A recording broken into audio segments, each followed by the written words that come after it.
And welcome into the Gary Ayd Show. Thank you so much for tuning in. We really do appreciate it. Online at cavetalkradio.com and the Cave Talk Radio app. It's great to have you aboard. Gary Ayd here with you. And we got a loaded show in store for you today. A whole bunch of NBA playoff action over the weekend. Mets call up Brett Beatty and a whole lot more as well. All kinds of good stuff. We have a special guest joining us in hour number 2 today. Our first of what I hope will be numerous Smash alumni interviews. That's right. Former Smash player Connor Olson will be joining us, currently a player at New Paltz University. So we'll be hearing from him at 11:30. Right now, one thing that came over the wire over the weekend, and there's a really good blog for those of you who share my interest in the business of sports. Front Office Sports is a great newsletter that I highly suggest you subscribe to. It's free. I've been subscribing to it for a number of years. And if you're into that part of sports, the business of sports, you'll enjoy this newsletter. And if you're not, you won't. But there was a piece in there. I saw it on Facebook also. And I sent it to a few colleagues, few friends who I know share my interest. And it was ratings for the NBA, but they were non-traditional ratings. See, this is what I was talking about. These are the things, I've talked about this a few times, that all sports struggle with to one degree or another. How do you get credit for and subsequently monetize the digital non-live consumption? See, all of the apparatus, without getting too technical, all of the apparatus that ad agencies buy off of, that networks pay their rights fees off of, all of that apparatus is based off of live consumption of live games or live studio shows, or at least pre-produced televised studio shows and live games. The digital secondhand consumption, say resharing of a tweet or comments on a Facebook post or a follow on an Instagram account, all that stuff, it doesn't directly contribute to the bottom line of the leagues or the networks as much as they would like to. It's not a linear line that goes from those numbers to earnings. However, the NBA, they do a really good job of trying to create new pathways to monetization for those numbers, and it for good reason. Of all the sports, the NBA is built for the kind of micro blogging world that we live in. There's nothing more suitable to a 3-second attention span than an NBA highlight, than a dunk, than a steal, than a long three, than a buzzer beater. There's very few things in other sports that equate to any of those things I just mentioned in terms of easily, succinctly consumed in a 3 or 5 second window where you got the whole picture. A touchdown pass, unless it's a bomb, could just be a flare on a 2-yarder after a 60-yard run. Or it could be in baseball, a fly ball that scores a run from third, but the guy got there by way of hitting a double on the stolen base. You can't tell the whole story in one succinct 5 or 3 second highlight. A basketball play you can. And basketball culture lends itself to highlight culture and to short attention span culture. And so to me, these numbers are great. The numbers I'm about to share with you are amazing for the NBA. They're record-setting numbers, and these were across all digital platforms. So the NBA on Instagram had 13 billion with a B video views.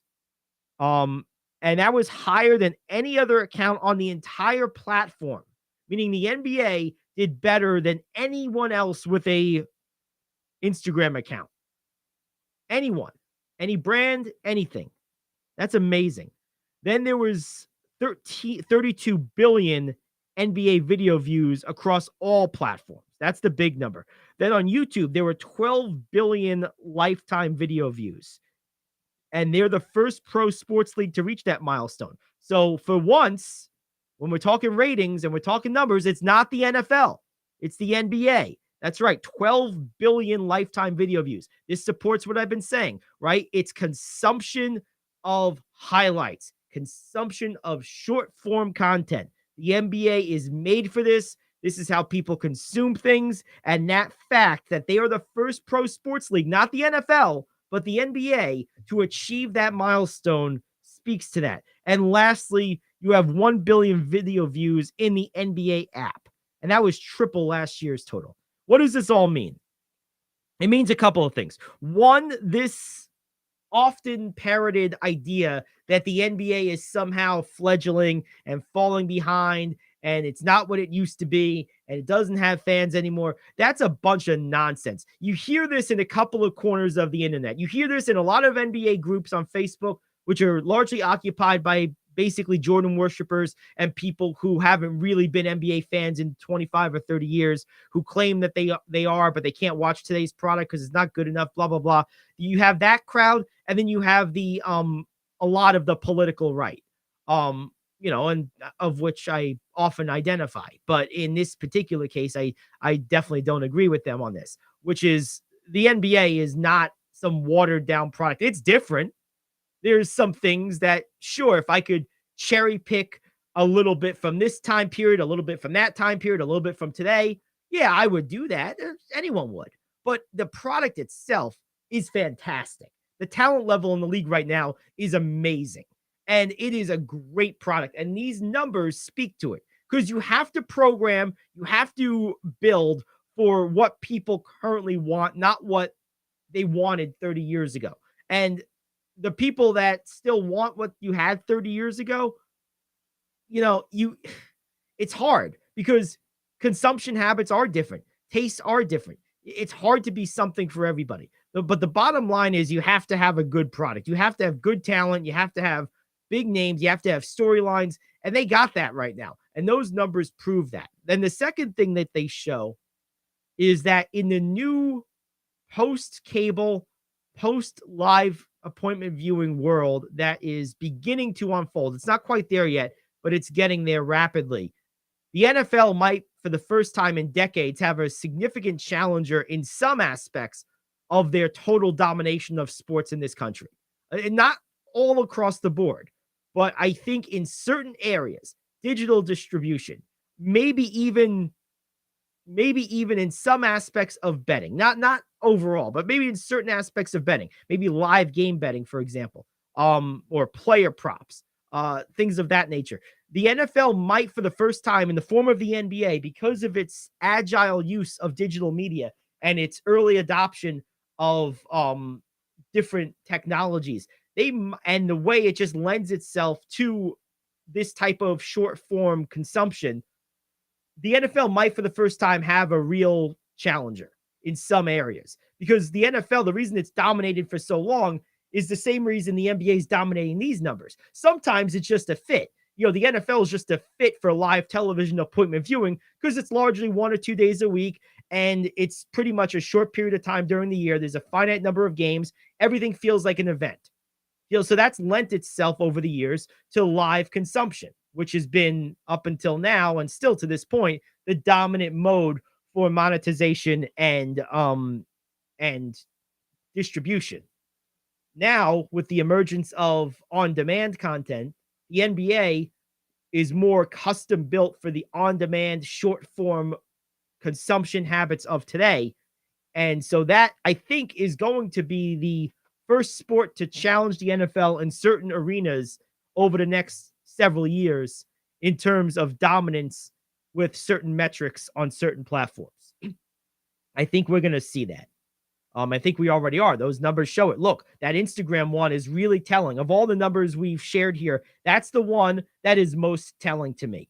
You're talking about the first platform ever to reach 12 billion lifetime views on YouTube and then 13 billion video views this year on Instagram. That's higher than any other account. So the NFL is an account on both of those things, but the NBA beat them to the punch both times. That says something, people. That really does. It's exciting, exciting stuff. All right, so we're going to take a break. We got the question of the day. We got a lot more to get to in terms of the actual games on the court. A lot of baseball to talk about, a lot of basketball, ton of stuff. We have our scoreboard, which we'll give to you real quick right now. This is, of course, your local action sports update. The OC Smash played 22 games over the weekend, winning almost as many as more than they lost. They went 13-9, excuse me.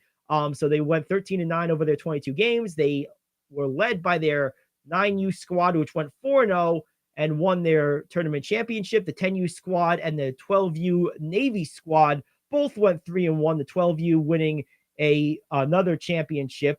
So a great weekend for the Smash. Those three squads in particular did great. The 9U squad's offense was clicking all weekend long, totaling 48 runs over their 4 games against just 13 allowed. So total domination there. Nearly triple, one shy of triple runs scored versus runs allowed. An incredible performance by the squad over the weekend. Bryce Seabury, Michael Iovini, and Carlos Davila, as well as Alex Carameos, were among the top performers.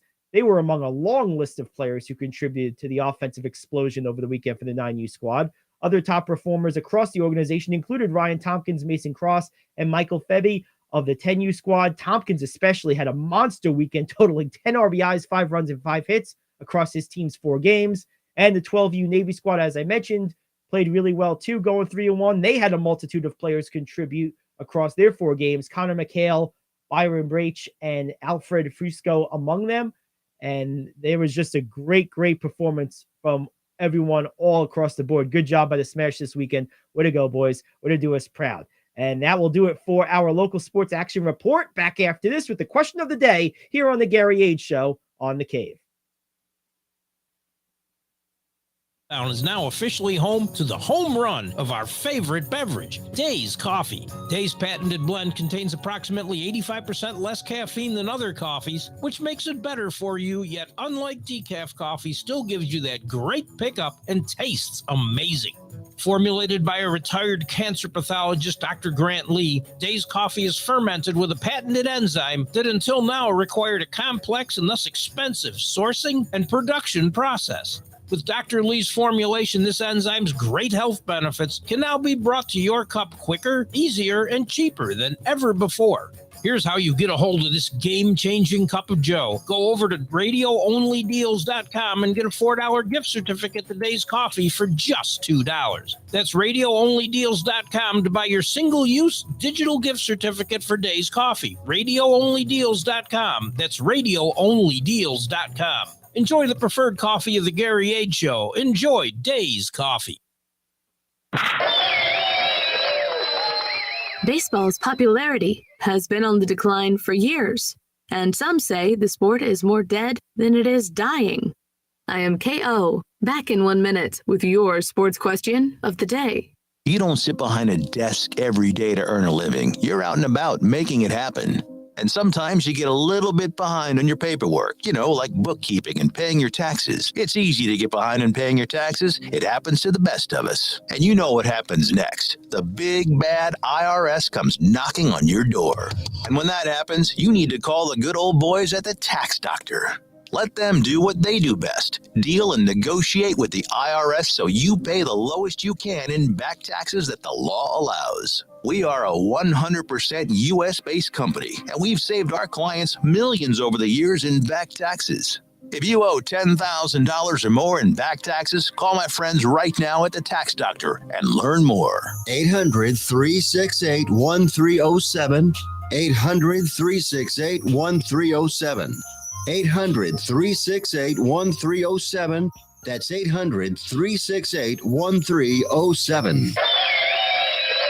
Major League Baseball was in trouble before the lockout. Elusive ratings, fans who can't sit still for 9 innings, and then there is Commissioner Rob Manfred. And Manfred has got to go. So says Deadspin's Jesse Spector, who argues Manfred has become toxic, with a workforce that will never trust him and a public that is repulsed by him. Spectre contends that we need a commissioner who fears the public. Question: do you think baseball would or would not benefit from a commissioner who fears the public?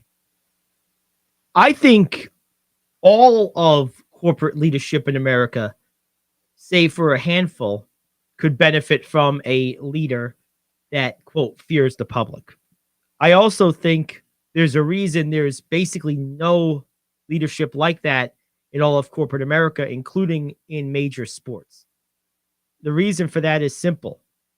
Because of that declining attention span sort of referenced or alluded to in this question, when you apply that to larger concepts like conscious purchasing, conscious support or lack thereof of support of particular brands, coupled with the immense amount of consolidation that's happened over the previous 3 or 4 decades, these brands, the leaders of these brands, they know full well they don't need to fear the public because, yeah, like look what's happening with Budweiser right now after their ad with that fake woman.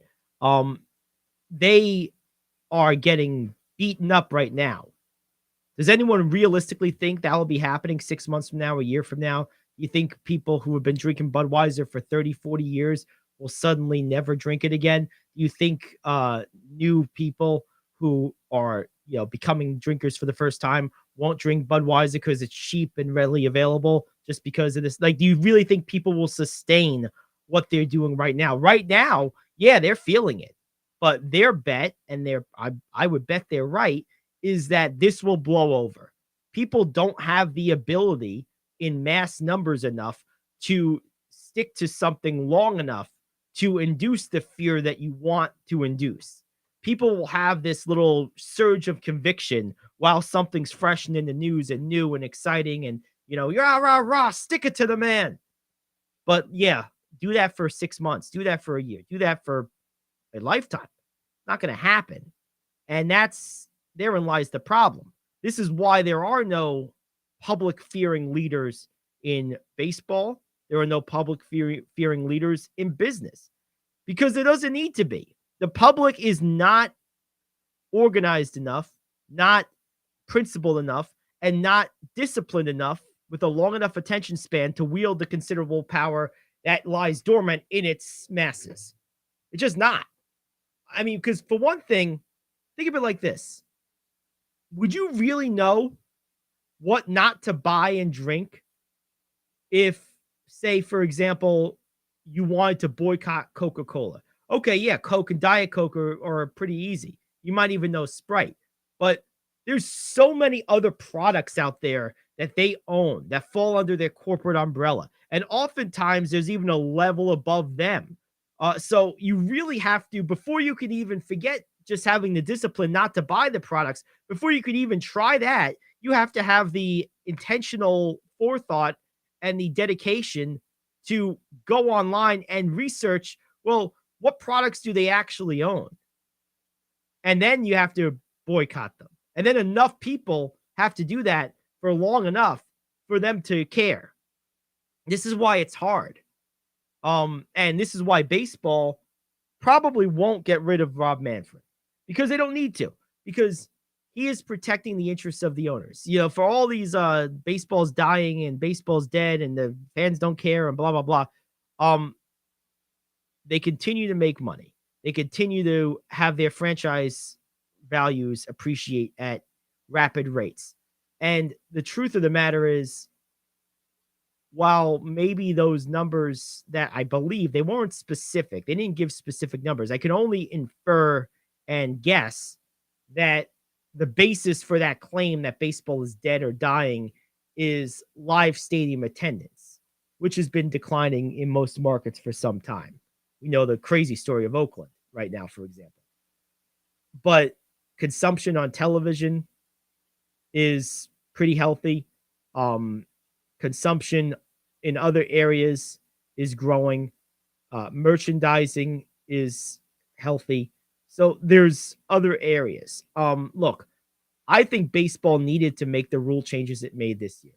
It's the only good thing I think Rob Manfred has done in the whole time that he's been commissioner. And I think he deserves credit for that. I think he deserves blame for a lot of stuff that he didn't do. But he's not going anywhere. There's no way. It's not going to happen. There's no reason to get rid of him. Like you would have to really, the public would really have to demand it over a prolonged period of time. And even then, I think it would be hard. Folks, we gave away a lot of our power by simply not having an attention span enough to wield it.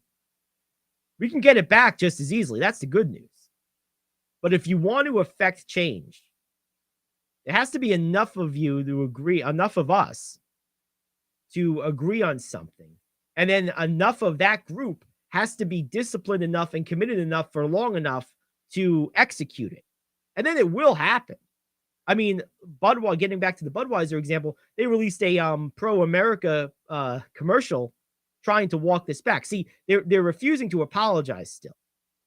They're refusing to give this group what they're really looking for, which is a complete retraction and probably a firing of that executive and a discontinuation of the partnership with the fake woman.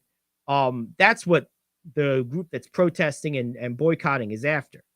And this is probably the most effective major boycott or blowback I've seen in a while from the public. And I'll tell you this, if it does sustain, if it surprises me and it does sustain for a few months longer, I think you'll see the things I just mentioned. I think you'll have to. The fact that they already released a commercial that's little more than like a backhanded dog whistle at the people who are currently, driving down the company's value and revenues. The fact that they even, decided to do that tells you that they're feeling the pressure. They absolutely are. But that's not what people want. The question is, will they stick to their guns long enough to continue to drive the brand to do what it clearly doesn't want to do, but would have to do to mend this bridge if the public is going to hold its ground, which is to apologize, retract, and backtrack. We have the power to do that. There has to be enough of us stick to something long enough to make it happen. And getting back to baseball and the crux of this question, we could get Rob Manfred fired if enough of us decided to make it an issue. The problem is in sports, it's not just not going to the ballpark. That's pretty easy. Most of us don't. It's not watching on television. It's not talking about it on social. It's not buying jerseys and merchandise. All of that stuff goes into it. We'd all have to, or a lot of us would have to, for a period of time, not do all of those things, not buy the video games, all that stuff. And that's why sports is such an insulated business, because there's so many diverse streams of revenue that are so low touch and free to access and so habitual in nature for so many of us that it's really, really hard to pull back to that extent to where they would notice and have to take action on our behalf. It's hard and they know it. So good luck. I think Rob Manfred's here to stay. All right, that's going to do it for the question of the day. We're going to take a quick break. When we come back, we got a lot more to get to. Coming up next, we will talk about, let's go into the NBA playoff matchups from over the weekend, and really some interesting storylines and breakdowns, particularly with the Knicks and the Lakers. That's coming up next. It's the Gary Ayd Show here on The Cave.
All righty, welcome back to the Gary Ayd Show here on the Cave. Great to have you aboard. And I'll tell you what, there was so many great games in the NBA over the weekend. I don't really know where to start. That's why we haven't touched about it yet. We haven't talked about it too much yet, I should say, because I really don't know where to begin. So I guess I'm going to start with the Knicks. This game to me proved two things that I kind of thought would be the case going into this series. These two teams are very evenly matched, and Julius Randle and Jalen Brunson need each other, completely need each other. I think without Randle, they don't win this game. Without Brunson, they definitely don't win this game. They need both of those guys. There is a sort of a civil war of sorts among Knick fans about who is the better player, and most Knick fans seem to think it's Brunson. I don't think you can say that. I think this is very much a Stockton or Malone type of argument. I think the two of them need each other. I think neither is nearly as good without the other. And in this particular series, I would say Randle is the more important player. Because in this particular series, without presence, the Knicks have no shot on the backboards. This Cleveland front line is good. They're not deep, but they are good. The combination of Mobley and Allen is really, really good. And Randle has to be there to offset some of that. Look, Brunson played pretty well, but Donovan Mitchell played better, and that makes sense. Donovan Mitchell is a better player.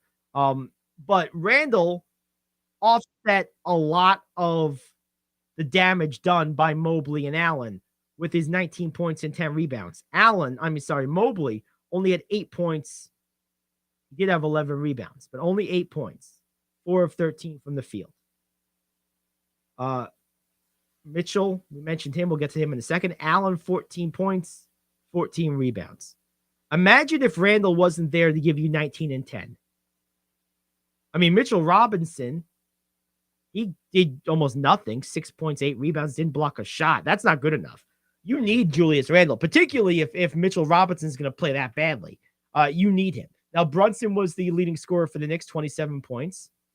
And Josh Hart contributed big time on the backboard. He also equaled Randle's total of rebounds with 10 and had 17 points. This is going to be a long series. This could be a close series. This is a great win for the Knicks, 101-97 on Saturday. This is a really good win for them because they got off to the fast start being in the Cavs in Cleveland. That was a big-time win. Takes home court advantage away temporarily. We'll see how it goes in game 2. But let's not overreact to Brunson and underreact to Julius Randle. Julius Randle is deeply, badly needed on this team, particularly in this series. This is a really good win. This is a really good win. This is probably the best win for the Knicks in the playoffs in about 10 or so years. This is a really good win. So good job by them. All right, a couple other things I wanted to get to. The 76ers, they beat the snot out of Brooklyn. Killed them. They beat them in every quarter. They beat them by 20. They beat them in every quarter. Taking a look at some of the stats here. Let's see what we want to do here. You have Brooklyn. Bridges is a beast, 30 points. We know that. Not much else. Meanwhile, for Philly, James Harden, ruthlessly efficient, plus 20, plus minus 23 points, 13 assists. Only had 4 turnovers, 7 of 13 from the field. Just played a great game. Joel Embiid, 26 points. Only had 5 rebounds, which is surprising. But part of that is because Philly shot so well. But this was just a dominant win.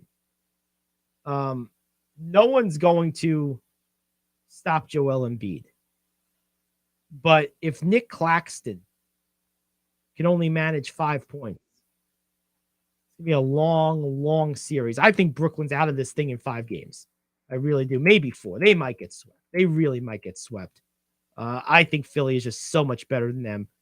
And Embiid is just such a mismatch for everybody, but especially for that net team. I just don't see it happening. The Celtics beat the Hawks in game 1 of their series. No surprise there. Let's talk about the Warriors for a second. I've been saying this for a long time. They lost to the Kings 126-123. I believe that team lost its togetherness sort of permanently with that preseason brouhaha with Poole and Green. I really think that the reason this team was so bad on the road all year is because of that. And I don't think they're going to win this series. I really think the Kings are going to beat them. I think the Kings will find a way to win most of their home games. And I think that's all it's going to take, because I don't think the Warriors are going to win many road games in the playoffs, because why would I think that? They didn't win hardly any in the regular season. Why would I think they're going to win some now? I don't. So that was Saturday. And then yesterday, let's talk about the Lakers for a second. The Lakers, without a great game from LeBron, he had a pretty good game. Davis had a decent game. Rui Hachimura and Austin went crazy. Crazy. Both of them had almost career games. In fact, Rui Hachimura tied a Lakers playoff record for points off the bench with, funny enough, the team's radio announcer, their color commentator, Michael Thompson, Klay Thompson's father. They absolutely got an explosion of points from Hachimura, a total of 29 off the bench. He went nuts. 5 of 6 from 3, 11 of 14 from the field. Just an incredible performance. And I'll tell you what, if he's going to get performances like that, or anything close to that, that tells you all you need to know about where this team is. By the way, D'Angelo Russell had 19. We mentioned Austin Reeves with 23. LeBron James had a decent game scoring, 21 points. He was 50% from the field. He did have 11 rebounds, but he had a lot of turnovers in this game. He had 5 of them against just 5 assists, so not a great day handling the ball for LeBron.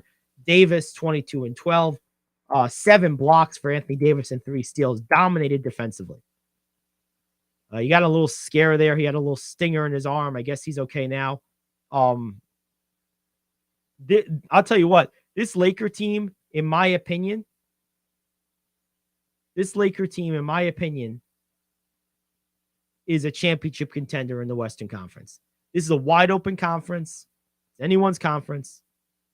I think the Lakers, with the young athletic wings that they've assembled, Hachimura, Austin Reeves, Vanderbilt, Russell, with all of that athleticism, you still got Schroeder and Beasley off the bench, although neither of them plays too much.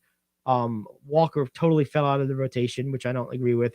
But this is a team that I think has everything it needs to make a deep run in the Western Conference.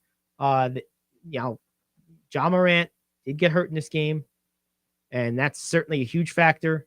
He managed to play 30 minutes before he got hurt. And he didn't dominate the game, but he played pretty well. There's a good chance he's going to miss game 2. That's a factor. And that's a factor across the board. Giannis got hurt in the Milwaukee game. We saw AD get hurt. He came back, though. He seems to be okay. Tyler Hero broke a hand. He's probably going to be out. This playoffs has already been sort of influenced by injury. And that's just the way it goes. Right? So avoiding injury, which is as much luck as anything else, has a lot to do with winning the championship, which is why I've always said winning titles is not a primary or even secondary factor for me in evaluating a particular player's greatness, because so much of winning titles is just luck. It really is. Couple other scores to get to. We'll do those later in the show. We're going to take a quick break right now. When we come back, We're going to turn our attention over to some MLB, Yankees and Mets. We got hour 2 still ahead of us. Our top 5 today, non-stars that need to play great this postseason for their teams to win. We have Connor Olson coming up later, and we have news you can use. A lot to get to. It's the Gary Ayd Show rolling on after this here on The Cave.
All righty, we're back here on the Gary Ayd Show on The Cave. And of course, the big news in baseball, at least in New York baseball, Brett Beatty finally called up to the majors. I just hope they just plug him in at third base and let this kid run. There's no reason, really, there was no reason not to from the start of the season. I don't think. Escobar is a cool player, nice veteran guy. But let's just be honest. Brett Beatty's the future. And Escobar himself said this. He really is the future. And he's so good right now. And the third base situation there with the Mets is so bad. I don't understand why he just wasn't the guy out of spring training. I really don't. And I'm happy to see that finally they're bringing him up. We'll see how much they play him. Are they going to mess around and just put him on the bench, or they can actually just put him out there, pencil him in, and let him go to town? Because I got to be honest, if I was building a lineup, let's do this exercise real quick. If I'm building the Mets lineup right now with the guys that are available, how am I building that lineup? Let's see. I think Nimmo leading off is good. That's good. Who do I want second? Probably Marte, which they've been doing for the most part. So that's good. I'm probably putting Lindor third, as they've been doing. That makes sense. I'm probably going Pete at 4, which I think they've been mostly doing. So again, that makes perfect sense. Then the question is 5. Do I put McNeil 5, or do I move Beatty into the 5 hole? I really trust this kid. I think this kid's got a great bat. I really do. Do I move Beatty into the 5 hole and then drop McNeil down the lineup? Not for a demotion, but because he's so good at bat to ball contact, I want the double leadoff effect. That's something I always liked in a lineup. Not all teams, in fact, today, very few teams have two guys that can pull that off. But I like the double leadoff effect. So I would go, that's what I would do. I would move McNeil to the 9 hole. Beatty would bat 5th. I'd probably go Canna 6. So we get a left, right, left variety. Because right now you have McNeil and Vogelbach in the 5 and 6 hole with Canna hitting 7th, Beatty 8th, and Nito 9th. I would go Beatty 5, Canna 6, Vogelbach 7. So you'd have left, right with Canna, left again with Vogelbach. I would put Nito 8. That's another righty. And then I would finish off with McNeil, who's a lefty. So then from 5 to 9, you'd be going actually almost from the top down. If you did it in that order, Nimmo leads off. Let's just go top to bottom. Nimmo leads off left. Starling Marte hits second right. Lindor third is a switch hitter. Okay. Then Alonso is right. Then you would have Beatty in my configuration. He's a left-handed hitter, followed by Canna in 6th hole, right-hander. Vogelbach in the 7, left-hander. Nito in the 8th, right-hander. And finally, McNeil 9th, left-hander. You'd basically go alternating handedness from the top of the lineup to the bottom, which isn't exactly my design. It was sort of designed for the bottom half of the lineup that I was kind of tweaking, but it works for the whole lineup. And that makes your lineup that much more difficult to deal with because it makes it almost impossible to do the matchup thing unless you're just going to burn a pitcher for one guy. So I think that that's really cool. So my lineup for the Mets would be Nimmo leading off, Marte hitting 2nd, Lindor hitting 3rd, Alonso hitting 4th. The top 4 will remain unchanged.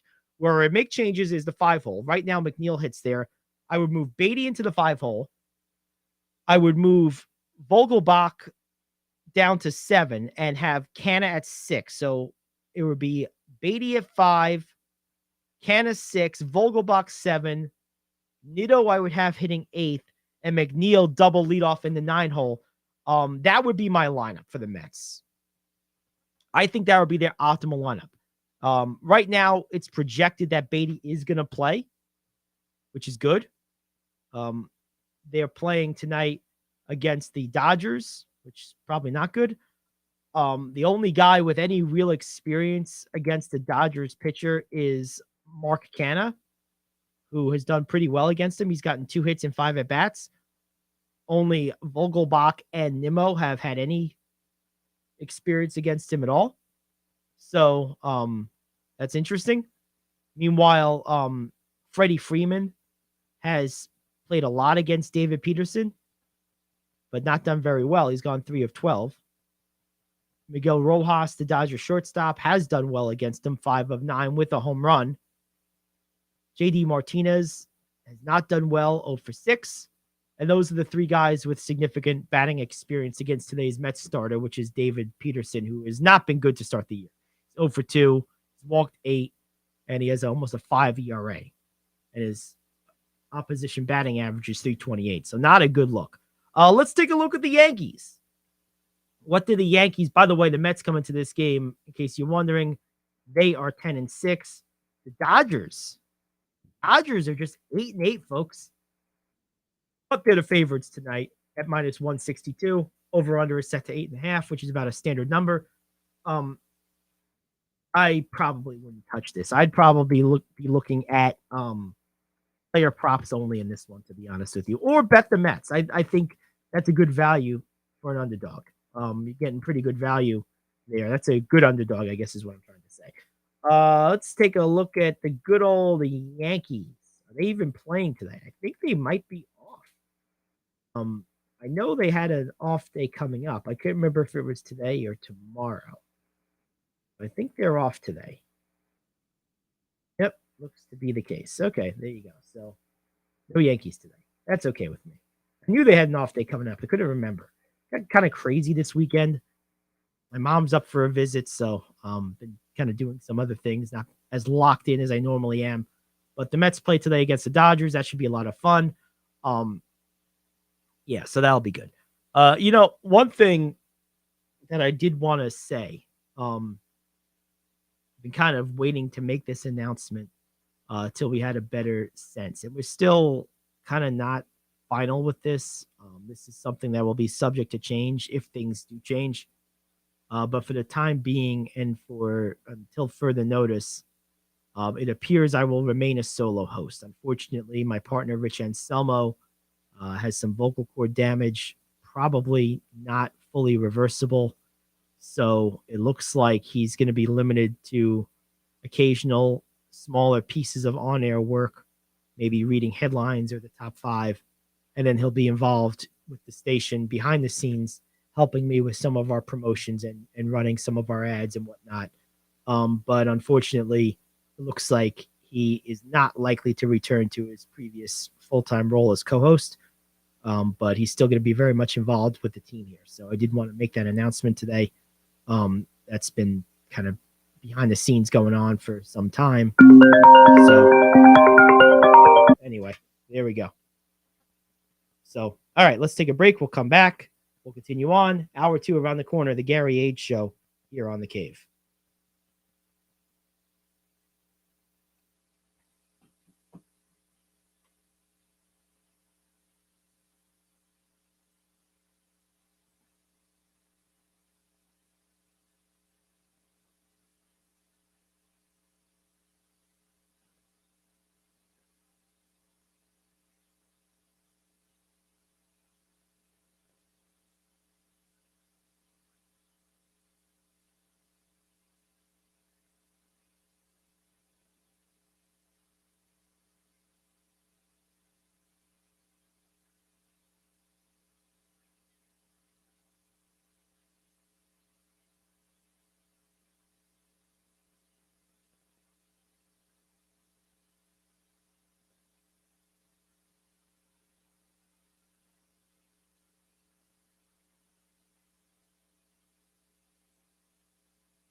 What's up? The Gary Ayd Show here on the Cave, Hour 2.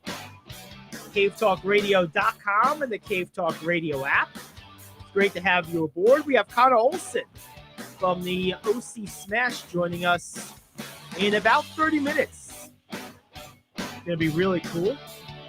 Looking forward to talking to him.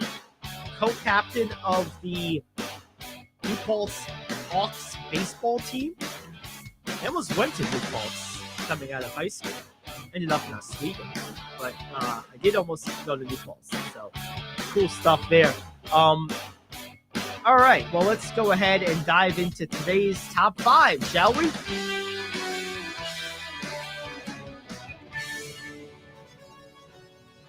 This is the moment we've all been waiting for. It's time for King Talk Radio's Top 5. Alrighty, top 5 time here on the Cave, the Gary Ayd Show, and today's top 5 is top 5 non-star players that have to play well in this postseason for their teams to win. Now, we're going to be a little bit conservative in our definition of a star. So, for example, Andrew Wiggins, for our purposes, is not going to be considered a star. Someone like Harrison Barnes won't be considered a star. I think that's more obvious. So there might be some guys that you think, hey, wait, he's a star. We're being very conservative here. When I'm talking about stars for the purposes of this conversation, I'm talking about the first name, the one name guys, Steph, LeBron, Davis, Giannis, Butler, that kind of group. I'm even going to lump Tyler Hero in the non-star camp for the purposes of this conversation. So anyway, Hero injured. We'll see how long he's out for. If he has a broken hand, I can't imagine he's going to play anytime soon. So that could be really bad for the Heat. I think that's a death sentence personally. Although if Giannis is out for an equal amount of time, that might save them. So that could be a battle of attrition, that series. But it sounds like Giannis's injury is probably less severe than Hero's, but we'll see. The back is nothing to mess with. Anyway, let's go into some of these names. I think Harrison Barnes is a player that I think will have to play pretty well.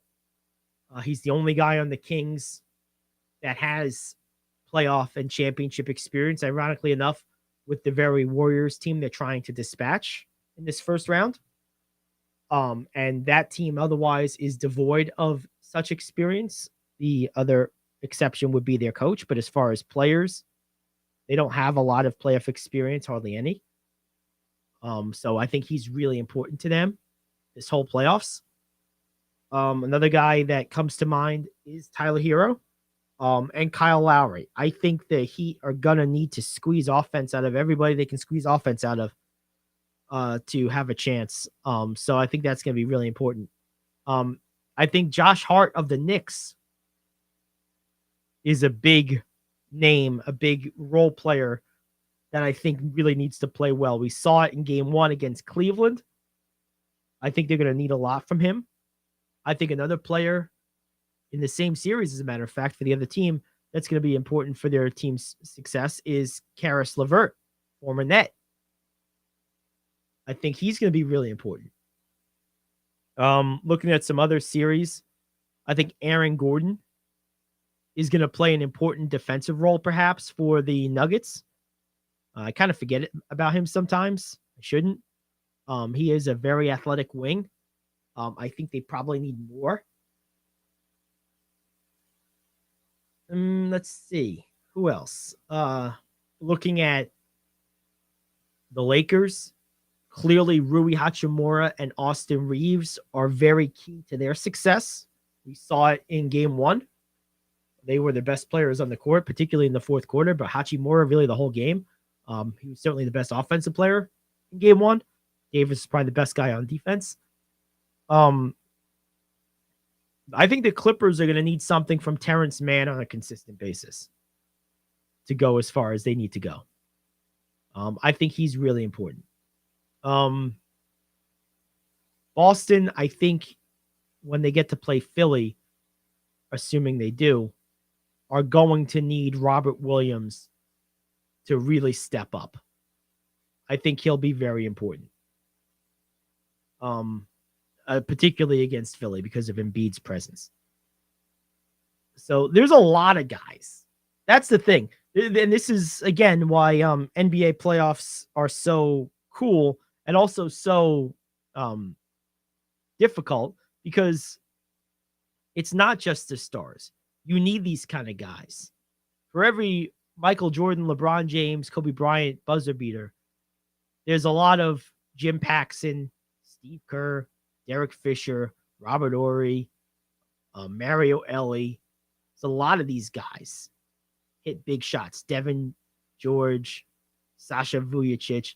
I mean, I'm a Laker fan, so I know a lot of these moments, but there's just so many of them. And it's always a different guy. You know, PJ Tucker has had his moments.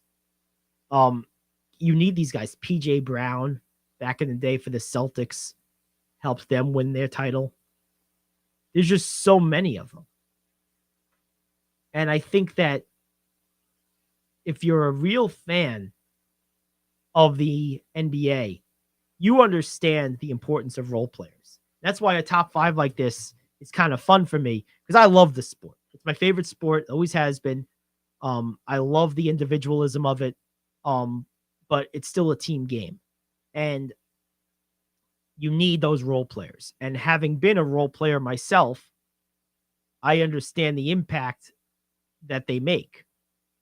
There's a reason why the best coaches generally were below average to good players, not great players, because they understand how to get the most out of guys that are like they were, talent-wise, role-wise.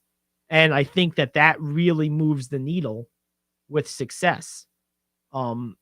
It's hard for a Michael Jordan or a Magic Johnson to be a really good coach. It's just hard for them to relate because they've always been stars. There's been a few who have been very good coaches, having been great players.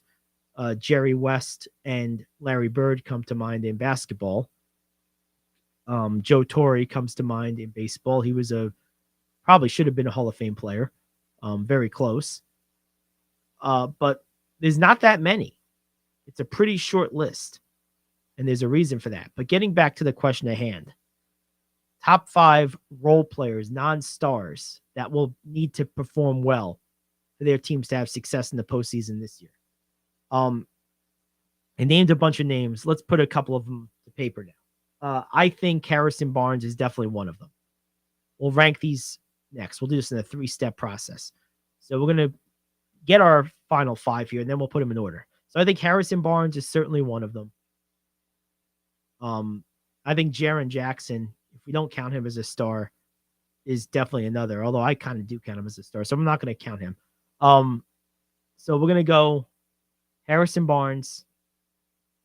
I think Josh Hart for the Knicks, certainly. I think the Heat are going to need Kyle Lowry, particularly if Tyler Hero's out, to be big. So that's going to be a third one. I think the Lakers need a number of their role players. Austin Reeves, Rui Hachimura. Take your pick. I'll just go with Hachimura. And I think that you look at some of these other series, I think Aaron Gordon is really important for the Nuggets. I think his athleticism and defense on the wing is something their roster generally lacks outside of him. So I think he's really important in that role. So those are the 5 guys I'm going to roll with. And now let's try to rank them. Number 1, I think probably has to be, I'm going to say, Kyle Lowry. He desperately lack offense even when Hero is healthy. Without him healthy, they just don't have a shot at scoring unless Kyle Lowry does it, outside of course, Jimmy Butler. So I got to go Kyle Lowry at number 1. I'm going to say Harrison Barnes at number 2. I think this is a team that thinks of itself as a title contender and will need to be led by the one guy on their team that's both a veteran and has finals and championship experience. I think they will need him in a bad way, and I think he's really important. So I'm going to put Harrison Barnes at number 2. I'm going to put Aaron Gordon at number 3 for much the same reasons. I think they are a title contender. They were obviously the number 1 seed. They are the number 1 seed in the West. And they totally lack what he provides outside of him. And it's desperately needed in the modern NBA. Those versatile defensive athletic wings. Gordon is the only guy there, maybe other than Porter, who can do that. And I think he's really important. So I'm going to go Aaron Gordon at number 3. Number 4, I think I'm going to go with Josh Hart at number 4 of the Knicks. I think he brings, pun intended, a lot of heart to the court. I think he brings an extra offensive weapon at times. I think he's a very good two-way player. He's got the right mentality. He really helps their team. So I'm going to go with Josh Hart at number 4. And number 5, I'm going Rui Hachimura. I would have had him higher, except that I think the Lakers have multiple of these guys that they're going to rely on. Hachimura, Austin Reeves, Jared Vanderbilt, just to name a few. I think also Malik Beasley might play a role here and there. So because there were multiple of them on this one roster, it was hard to pinpoint just one. But as those guys go, so will the Lakers. So consequently, I have to give them at least one. So I'm going to have Hachimura kind of represent the lot. Because I think he's the reason I'm picking him is I think he's the most versatile of the guys I mentioned. He can play on the wing. He can play in the post. He's a good defensive player. He's obviously has the potential to be a really good offensive player, as we saw last night. So I think his versatility is the reason I'm choosing him over another option, perhaps, on that same roster. So there you have it. Those are my top 5 playoff performers, guys that need to perform in order for their teams to do well. All right, let's take a quick break. But before we do that, let's give you the local sports action scoreboard. This is the OC Smash. They played 22 games over the weekend, winning 13 and dropping 9. They were led by their 4-0 performance by their 9U squad, who won their tournament championship. Congratulations to those guys. And the 10U squad and the 12U Navy both went 3-1 over the weekend as well. So those 3 teams played very, very well. Back to the 9U squad, their offense was clicking all weekend long. They totaled 48 runs across 4 games against just 13 allowed. So they were 1 run shy of tripling the number of runs produced versus the numbers allowed. A lot of guys contributed to the onslaught. Bryce Seabury, Michael Iavini, Carlos Davila, and Alex Karamios are among the players who contributed to that offensive explosion. Other performers across the organization included Ryan Tompkins, Mason Cross, and Michael Febby of the 10U squad. Tompkins especially had a monster weekend with 10 RBIs, 5 runs, and 5 hits across his team's 4 games. And the 12U Navy squad, as we mentioned, 3-1. They had a multitude of players perform and contribute over their 4 games. Few of them, Connor McHale, Byron Brach, and Alfred Fusco. And you know what? Great job all along by everyone. Really just an excellent performance from all involved. So we're going to take a quick break. That does it for our local sports action report. Back after this, the Gary Ayd Show here on The Cave.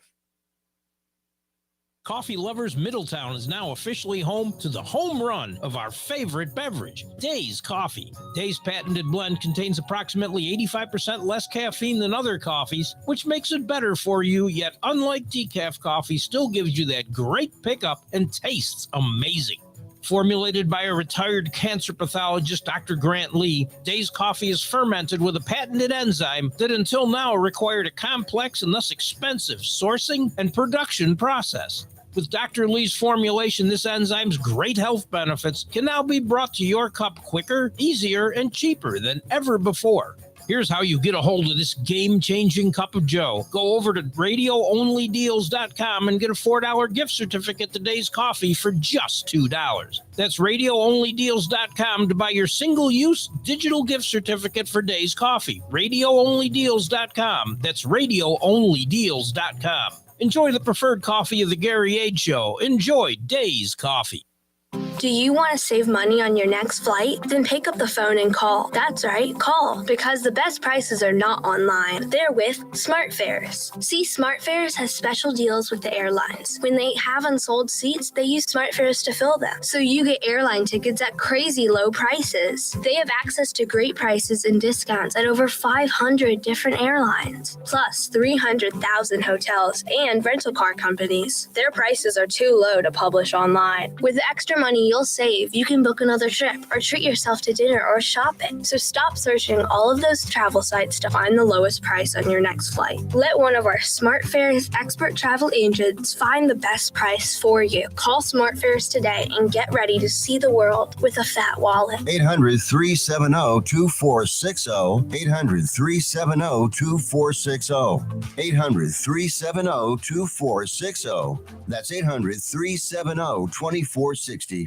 Come on, you watch the news. Be prepared to pay more taxes. Then if you owe back taxes or haven't filed in a few years, get ready. The IRS, the largest collection agency in the world, will be coming after you with the power to collect taxes by any means they want to. Hey, they can freeze your bank account, your passport, even padlock your business. Oh, good times. Look, if the IRS claims you owe them $5,000 or more in back taxes and they're coming after you, don't panic. Call my friends at Get a Tax Lawyer first. Their job is to negotiate with the IRS and save you money. They're experts at it. That's all they do, and you can trust them. In some cases, they have reduced a $50,000 tax bill to less than $1,000. If you owe the IRS $5,000 or more in back taxes, call now for a free consultation. Call 800-649-8617. 800-649-8617. 800-649-8617. That's 800-649-8617. All right, we're back a few minutes before we speak with Connor Olson of the New Paltz Hawks, formerly of the OC Smash. We'll be talking to him live at around 11:30. Right now, we're going to take a quick look at tonight's NBA matchups and MLB matchups. Yankees are off today. Mets are in action. They are against the Dodgers. David Peterson against May is your starting battery, your two starting pitchers. The Mets 10-6, the Dodgers 8-8 coming into the game. Interestingly enough, for the betting types out there, this could be an interesting game to just play the money line straight up. I mean, you're getting pretty good value. Obviously, the Mets could easily lose, but they are underdogs by about, you'll get plus 139. So pretty good, nice spread there if you just think the Mets are going to win. So that could be a good bet. The over-under of 8.5, I would stay away from. I think there's not enough data to tell me one way or the other how this game is going to go offensively. So I would stay away from that. If you're looking for something else, maybe you look at a player prop, Mark Hanna perhaps to get a hit. And then on the Brave side, same thing with Miguel Rojas. If you're feeling particularly ambitious, maybe you can even put something in for him to get a home run. He is not 5 for 9 with a home run against Peterson in his life. So that could be something interesting. Mookie Betts hasn't played against Peterson much, but did get one hit in his previous 2 at-bats, including 3 RBIs. So that's something to look at. Some other games of note. Well, the Angels and the Red Sox, not exactly exciting, except Shohei Ohtani is pitching and, of course, also hitting. So there you go. That'll be fun. It's always fun to watch him. That game is in Boston. Boston 8-8. Angels are 7-8. Angels are favored in this game, so that's an interesting factoid. Looking at a few others, Braves and Padres, nothing exciting there. Cubs and Athletics, ditto. Brewers and Mariners, no thanks. Pirates, Rockies, definitely no thanks. Blue Jays, Astros could be interesting. Astros off to a slow start, but they are favored. Just slightly though, plus 107. The over-under there is 8. That could be a fun one to go with the over. Pitching matchup in that one is Gausman and Javier. The Astros are likely to struggle offensively. They have a lot of guys who have a hard time against against Gaussman. One guy who has had some success is Kyle Tucker, 3 for 4. Jose Abreu has been okay in his career against Gaussman, not great. Bregman has been dreadful, just 1 of 6, although that one hit was a home run.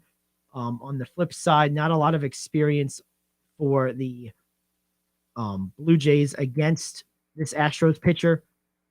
Matt Chapman, just 2 of 10, has the most at-bats. Whit Merrifield is 5 at-bats, 2 hits, 2 home runs, so he's had some success, so that might be the guy. So there you go, Kevin Kiermaier, 2 for 2 as well. So there's one game that might be of interest. And then the last one that I might take a look at tonight is Phillies and White Sox.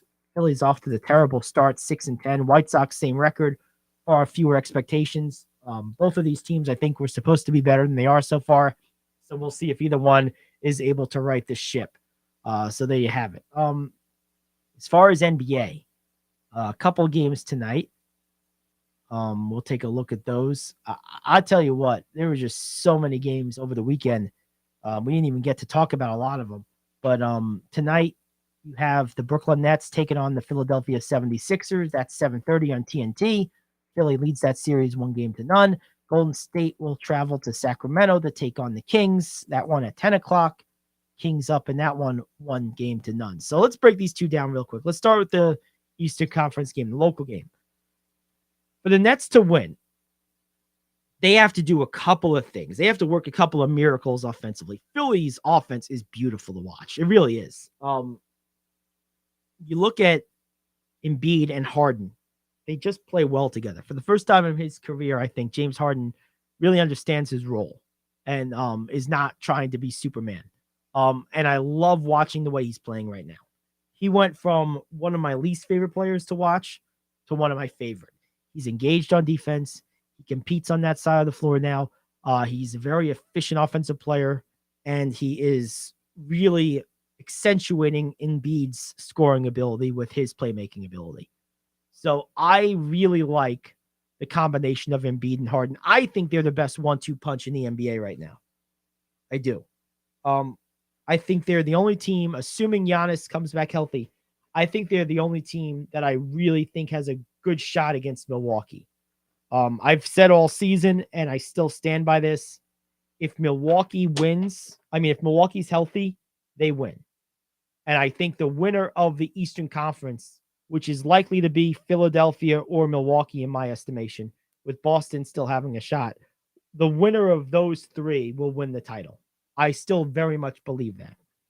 The West is wide open, but I really believe the 76ers of Philadelphia are going to be a tough out for everybody. I really do believe that. And this Nets team, I just don't see how they stop them all, because how do you? No one can guard Embiid. We know that. But how are you going to stop Harden? I just have a hard time envisioning how this team is able to contend with Philly. I just don't see it. I'm sorry. I'm trying to come up with ways. You want to run. You want to maybe get to the basket, try to draw some fouls, get Embiid or Harden in foul trouble. But the one thing about Philly is they're not particularly deep, especially offensively. But Maxi's a good player. Harris is a good player. Those 2 guys. I just don't know how you approach this if you're Brooklyn. I think Brooklyn's so far overmatched in this series. I just don't see them having a shot. Phoenix got beat by LA last night. That was a great game, them and the Clippers. We hadn't talked about that. I did want to at least mention that. Kawhi Leonard went crazy, 38 points. He reminds you of why teams deal with the BS with him. When he's right, he's as good as anybody in the league. Everyone knows that. And Kevin Durant, Chris Paul, clock is ticking. By the way, congratulations to Russell Westbrook. He's one of my favorite players in the league. Everyone likes to hate this guy. Yeah, he didn't shoot well last night, but you know what? He made the game-saving defensive play, blocking that shot by Devin Booker. That basically sealed the game for the Clippers. He plays hard all the time. He's always getting rebounds. He's always trying to make plays. This guy gives all out effort on both sides of the court all the time. So he has some bad shooting nights sometimes. You live with that. This guy's a beast. Future Hall of Famer, one of the most accomplished point guards in NBA history. Love the guy. Love seeing him have success. If there was ever a time I was going to root for the Clippers to have success, as long as it's not at the Lakers' expense, I'm rooting for Russell Westbrook. He's one of my absolute favorite players in the NBA. I love what he brings to the table, and I can't stand the hate that he gets. It drives me crazy. So good job for him. Happy for him. All right, we're going to take a quick break. When we come back, we'll talk with Connor Olson of SUNY New Paltz, formerly of the OC Smash. That's next. The Gary Ayd Show here on The Cave.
All righty, we're back here on the Gary Ayd Show, and we're pleased right now to be joined by Connor Olson of SUNY New Paltz, formerly of the OC Smash, and we bring him on right now. What's up, Connor? How you doing, Gary? Good, man. How you doing? I'm good. Awesome. Good to have you aboard. So, before we get into what's going on with New Paltz, take me back down memory lane here, if you would. Tell me the story of your involvement with the Smash over the years. I honestly think it started back around 2009. My dad and two of my other friends' dads actually started the organization with like a bunch of the kids that we played Little League with. And then it kind of just grew over the years until I was about 16 years old. Wow. That's pretty cool. What do you remember most about it? Like, what stands in your memory most vividly when you think back on those years? Honestly, it's just pretty cool now seeing that I'm still friends with a bunch of the kids that I played with when I was like 9 or 10 years old. And it's just like a good way to like make friends that you'll keep with you for a while. Yes, sports are great about that. All right, so tell me about your time here at New Paltz. So you're a pitcher, co-captain of the team. What's your experience been there at New Paltz over the years? Honestly, college baseball is a lot different than high school sports, but I think most people know that.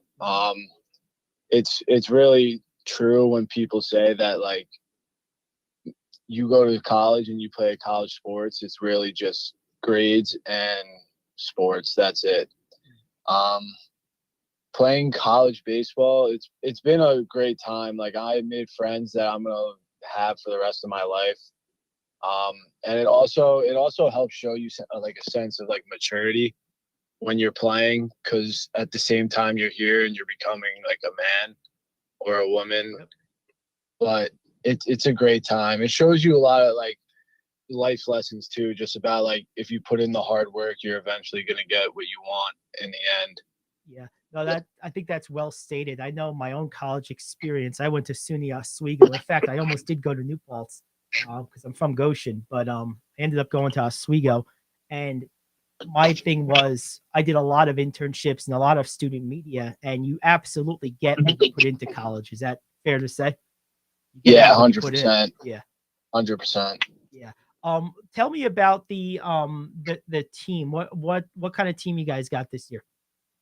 We have a really young team this year. Last year we graduated a good amount of our seniors and upperclassmen.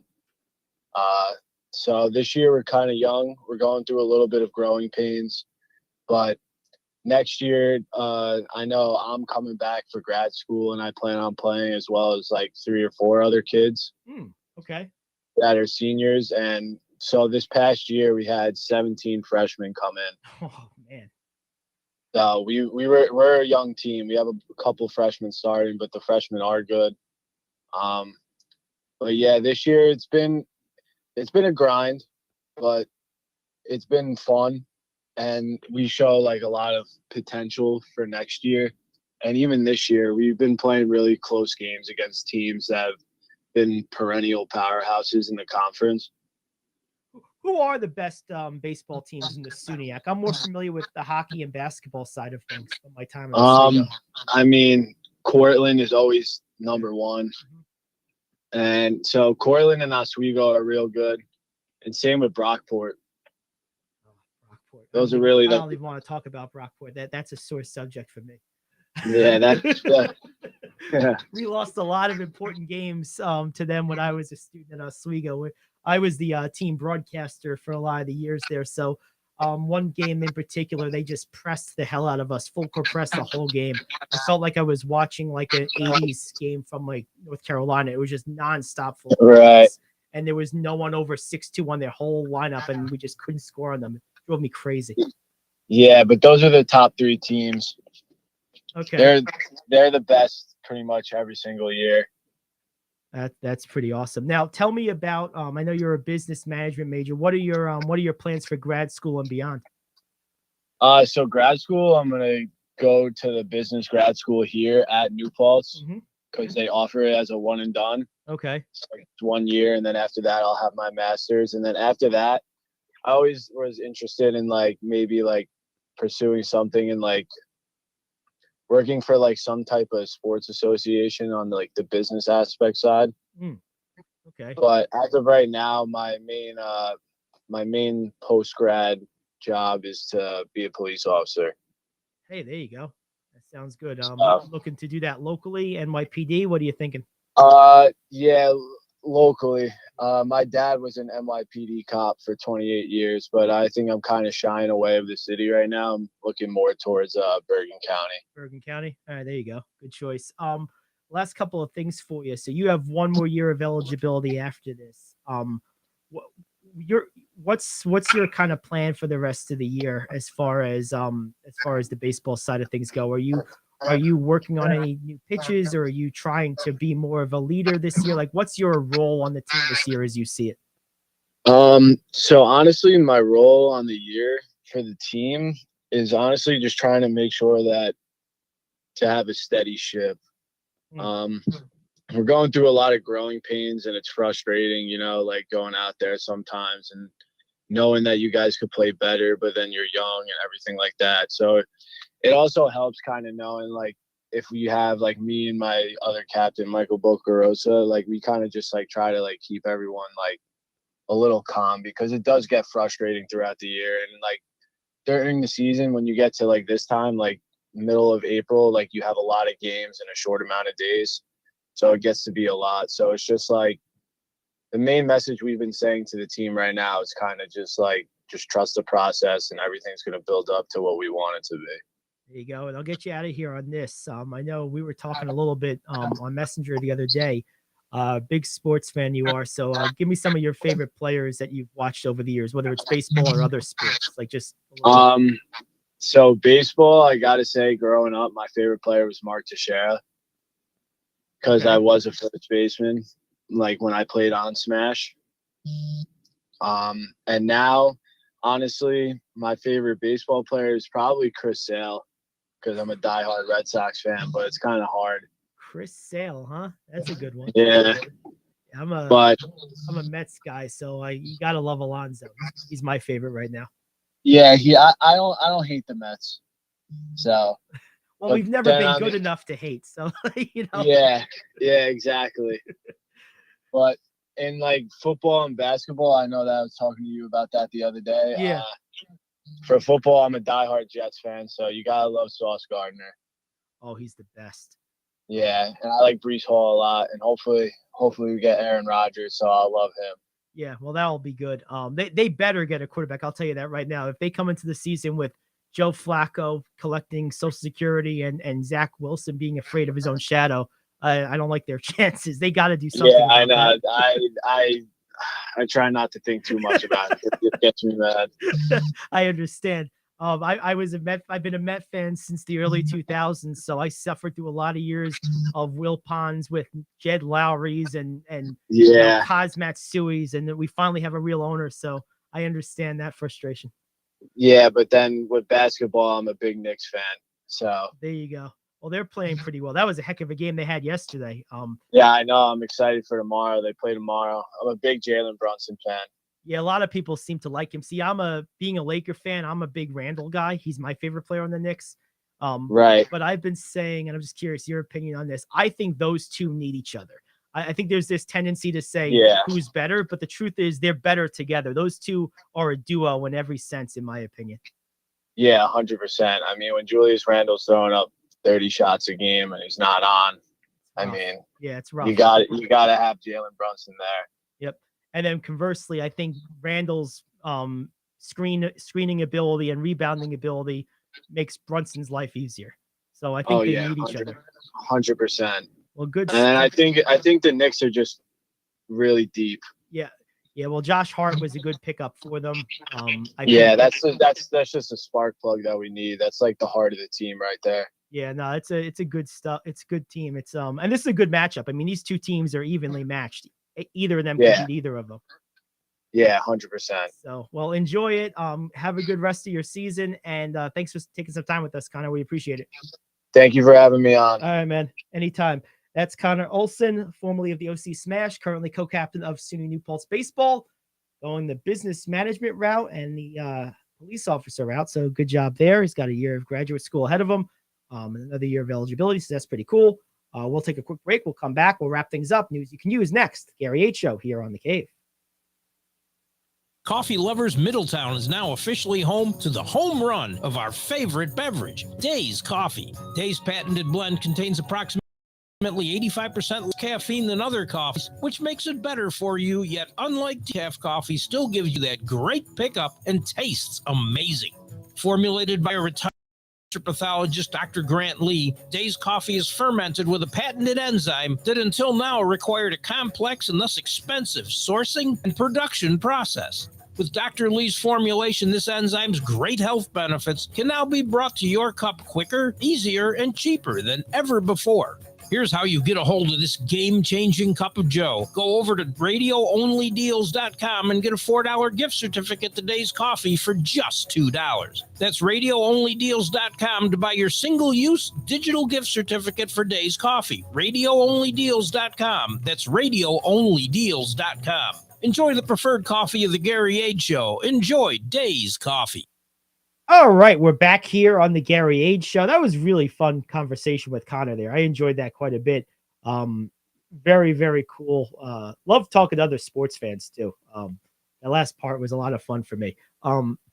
And good to hear that he wants to go into law enforcement. Lord knows we need more cops right now, maybe more than ever before. A lot of reasons why people aren't going into it. We don't have to get into those, but we definitely need more of them. So particularly good ones, and I'm sure Connor would do a very good job. So best of luck to him and the Hawks the rest of the way, and then with his final year of eligibility in grad school next year. Maybe we'll talk to him again before then. Hopefully we get a chance to. So anyway, good stuff there. You know, a couple of things. He said he's a Red Sox fan. They're playing, I think, better than people expected them to be, right? I mean, A lot of people were thinking they were going to be sort of the basement dweller, and they still might. Look, we're 2 weeks, 3 weeks into the season. I think they're 8-8 right now. This is a team, in my opinion, that's a wild card. I don't know how they're going to pan out. He said his favorite player is Chris Sale. That's interesting. He's obviously an important player for them. I think, me personally, my favorite player on the Red Sox is probably Devers, but I don't follow them as closely as he does, but I'll tell you this, that division is going to be really interesting all year long. It really is. The Rays got off to the crazy start, we know, and it's the type of start that might give them the ability to kind of stay in first place all year round, right? Even if they just play the baseball level that we were expecting them to play the rest of the way, 60% or better, something along those lines, it's going to be awfully tough to catch them after the start they got off to. Not impossible, but I think tough.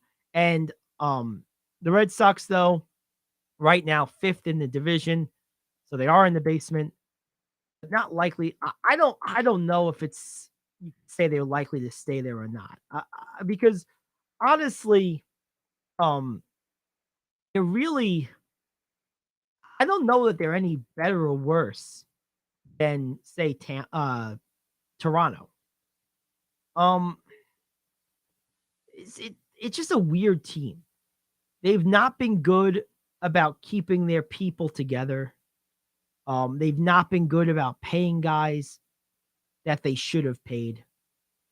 But ultimately, Chris Sale's got 11.25 ERA. He needs to do a little better than that, I think. Ultimately, I think this team still has a reasonable chance at being decent this year. So we'll see. All right, we got a couple news you can use items to hit real quick before we wrap up for today. First and foremost, Brett Beatty called up by the Mets. It's about bloody time. Hopefully it stays that way. Derrick Rose looking elsewhere, potentially. Well, it just makes sense. Look, they're barely playing him, so I understand why he would be looking elsewhere. I think he still has something to contribute on the court to a contending team. I think there's a number of teams in the playoffs right now that could very well use him. I think Denver is one of them. I think a team like Boston might be another. But I think Denver could really use him. So hopefully he finds himself a role on a competitive team for next year. I think Derrick Rose has earned at least that much. Garrett Cole is off to a crazy start, and genius right here, that would be me, traded him. Oh, in my fantasy team. What a mistake that was. I mean, I had to get, I got a 2-for-1. I got a couple of pitchers out of it, including Aaron Nola. But I just had such a shallow pitching staff. I took over a previously existing team, and I just needed pitchers. So I ended up doing a 2-for-1. But he's been just sensational. Amazing to me that he still has never won a Cy Young. That's incredible to consider. So I am thinking that's going to end this year. I think he's going to win his Cy Young. Locally, the Renegades had a rough weekend. They lost 2 out of 3 to Aberdeen. They did win the one game that my wife and I attended, which was Friday. They won that game 4-1. A lot of late scoring in that one. All of the Renegade runs came in, I believe it was the 7th inning. It was a 0-0 shutout up to that point. So that was a lot of fun. Hopefully we have more to come. We'll get to a few more of those games. We'll have Joe Vasile, their radio announcer, in his weekly spot later in the week to talk more about the upcoming week. They started the season on a big homestand. They'll be going on the road pretty soon for a long period of time. So we'll get Joe's take on that later in the week. So good stuff today. We will see you again on, tomorrow, 10 to noon, the Gary Ayd Show here on The Cave.